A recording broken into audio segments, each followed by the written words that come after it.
Baik Bapak Ibu, tidak ada satupun manusia, tokoh, dai, ustadz yang berani membantah dalil-dalil yang kami uraikan terkait dengan kita ini benar-benar sudah dinuju zaman, kiamat sudah benar-benar dekat. Contohnya begini saja.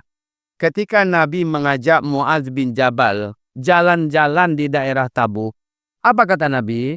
Muaz, perhatikan baik-baik. Daerah ini kan tandus, bebatuan, bukit-bukitnya batu cadas, panas sekali.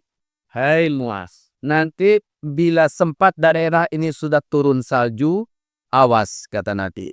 Jarak antara ubun-ubunmu dengan kiamat sudah sangat dekat. Pada tahun 2009, mulai masuk musim dingin, pertama kali salju turun di daerah Tabuk, Pak. Gempar. Seluruh media televisi dunia memberitakan. Tapi saljunya masih di bawah mata kaki ya. Mobil-mobil yang lalu lalang di sana berhenti. Dan orang yang dalam mobil turun, mereka main-main salju dan lempar-lemparan. Karena tak pernah Pak Jazirah Arab dituruni salju, apalagi di daerah Tabuk yang Nabi dulu pernah menyebutkan. Di 2010, salju turun lebih tebal dari tahun sebelumnya. Sampai semata kaki. Pas tahun 2011, saat itu saya sedang umroh ke Tanah Suci, ternyata salju sudah naik hampir mendekati betis, Pak. Imam Masjidil Haram namanya Syekh Su'ud Syurail dalam khutbah Jumatnya menggelegar dan berapi-api menyampaikan bahwa di umat Muhammad, perhatikan oleh kalian, hari-hari ini salju sudah membungkusi wilayah Tabuk. Lalu dia bacakan hadis. Berarti antara ubun-ubunmu dengan kiamat sudah sangat dekat. Sekarang Bapak Ibu mau tahu berapa ketepatan salju di daerah Tabuk? Tiap tahun salju yang turun di daerah Tabuk sudah sebilang orang dewasa. Itu contoh yang pertama. Contoh kedua, Nabi berkata, nanti kalian akan kembali menjadi jahiliyah. Yang dimaksud dengan kalian itu orang Arab. Khususnya Arab yang ada di dalamnya dua tanah suci, Mekah, Madinah, akan kembali menjadi jahiliyah. Kamu akan melarang beberapa syariat Allah dan kamu akan membuka pintu-pintu dosa dan maksiat. Bapak, Ibu, lihat tidak, dengar tidak, tonton tidak perkembangan Arab Saudi hari ini. Arab Saudi hari ini telah banyak mengharamkan, melarang apa-apa yang dulu adalah simbol agama Islam di sana. Sekarang Maulid Nabi sudah mulai diharamkan dan dilarang di Arab Saudi. Sementara Halloween dibenarkan. Tahu Halloween? Acara setan-setan, Pak.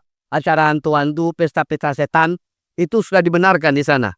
Sekarang konser-konser musik digelar secara besar-besaran di seluruh negeri Arab. Dan yang paling terakhir membolehkan dan bahkan merestui, bahkan mensponsori musik-musik raksasa adalah Arab Saudi sendiri. Kalau sebelumnya Pak, Uni Emirat Arab, Bahrain, Kuwait dan lain-lainnya udah lama jahiliyah. Arab Saudi belakangan ini begitu cepat menjadi jahiliyahnya.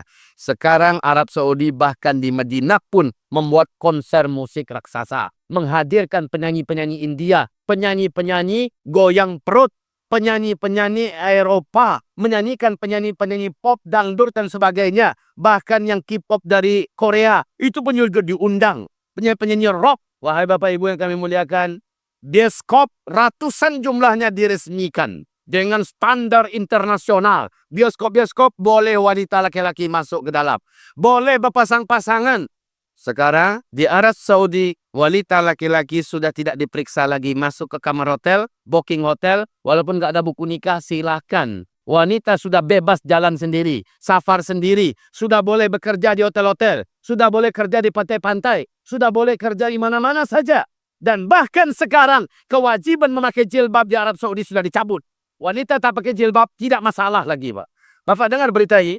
Bahkan yang paling menyedihkan, Pangeran Putra Mahkota Arab Saudi hari ini secara resmi di depan televisi dunia menyaksikan mengatakan saya menolak seluruh hadis-hadis Nabi Muhammad Sallallahu Alaihi Wasallam. Hadis-hadis sahih saya tolak semuanya. Jadi yang diakui cuma Al-Quranul Karim dan beberapa hadis mutawatir. Selebihnya dia tolak semua. Kalau hadis sahih saja dari tolak, maka berarti tak terkira bagiannya syariat Islam yang sudah ditolak. Kiamat tidak akan terjadi sampai kamu kembali menjadi jahiliyah. Hari ini seluruh Arab dan paling terakhir Arab Saudi resmi jahiliyah. Bahkan di Mekah ketangkap oleh warga masyarakat yang masih kuat-kuat imannya, tapi tidak diapa-apakan oleh pemerintah, oleh kerajaan, pasangan pengantin LGBT di Mekah. Nggak ditindak. Sementara ribuan warga diusir, masjid-masjid dihancurkan, sejarah-sejarah dan bekas-bekas peninggalan Nabi Muhammad dan keluarganya diruntuhkan, Pak. Ribuan jumlahnya. Muhammad bin Salman bersumpah 5 tahun ke depan seluruh negeri Arab sudah menjadi Eropa baru, katanya. Apa yang ada di Eropa, pelacuran, perzinahan, perjudian, segala macamnya akan ada di Arab. Lalu apa kata Nabi? Kalau kalian sudah menghalalkan musik, kalau kalian sudah mendatangkan penyanyi-penyanyi wanita, kalau kalian sudah meminum minuman keras secara terbuka, akan Allah datangkan 3 bencana. Banyak negeri-negeri yang Allah tenggelamkan karena gempa-gempa besar. Hujan batu dari langit akan turun, dan wajah-wajah kepala-kepala beberapa orang di antara kalian akan dirubah oleh Allah menjadi babi, menjadi monyet, menjadi anjing. Gara-gara kalian sudah menghalalkan apa yang diharamkan oleh Allah. Kapan itu ya Rasulullah? Nanti di akhir zaman. Dan ternyata sekarang Arab Saudi sendiri yang melakukannya. Saya bukan sedang memfitnah negeri tercinta kita ya Pak ya. Tanah suci kita tidak. Tapi saya sedang menemukan hadis Nabi kan tahafid. Zaman terjadinya di zaman kita. Sekarang yang ketiga. Saat Nabi ditanya oleh malaikat Jibril, kapan kiamat? Kata malaikat Jibril. Nabi tak mengatakan saya tak tahu. Mungkin kamu yang bertanya lebih tahu kapan kiamat. Ternyata malaikat Jibril juga tidak tahu. Lalu malaikat Jibril bertanya lagi, ada nggak tanda-tandanya? Kalau tanda itu sudah keluar, berarti benar-benar kiamat sudah sangat dekat. Kata Nabi, kalau itu pertanyaanmu saya tahu sekali. Bila seandainya para wanita-wanita biasa, wanita-wanita kampung sudah melahirkan para raja-raja.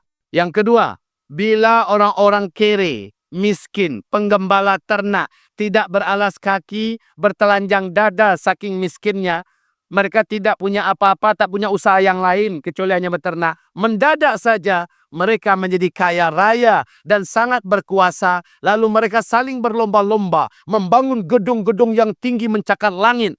Bila zaman itu sudah kalian temukan, maka antara kalian dengan kiamat sudah sangat-sangat dekat, kata Rasulullah Sallallahu Alaihi Wasallam. Tahu tidak Bapak Ibu? Penguasa Arab Saudi hari ini itu aslinya adalah pedagang Yahudi dari Irak. Jadi keluarga Saud itu orang Yahudi, Pak.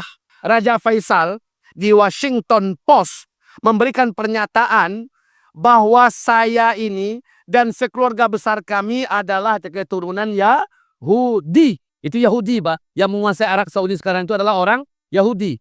Kerajaan Saud itu dari pedagang Yahudi dari Irak. Oke ya, itu yang pertama. Kemudian ternyata mereka menikahi wanita-wanita kampung di Hijaz. Hijaz itu adalah Arab Saudi sekarang ya. Mereka nikahi wanita kampung, lalu setelah lahirlah anak-anak yang kedepannya menjadi raja-raja. Nah ini hadis tadi Pak. Apabila wanita-wanita biasa, wanita-wanita kampung sudah melahirkan para raja-raja. Jika itu sudah terjadi, maka jarak masa antara kamu dengan kiamat sudah sangat-sangat dekat sekali. Itu hadis sahih Imam Muslim diceritakan oleh Umar bin Khattab. Sementara di hadis Imam Ahmad, Abdullah ibnu Abbas bertanya kepada Rasulullah, siapa yang kau maksud itu ya Rasul? Jawaban Nabi, humul Arab. Mereka adalah orang Arab.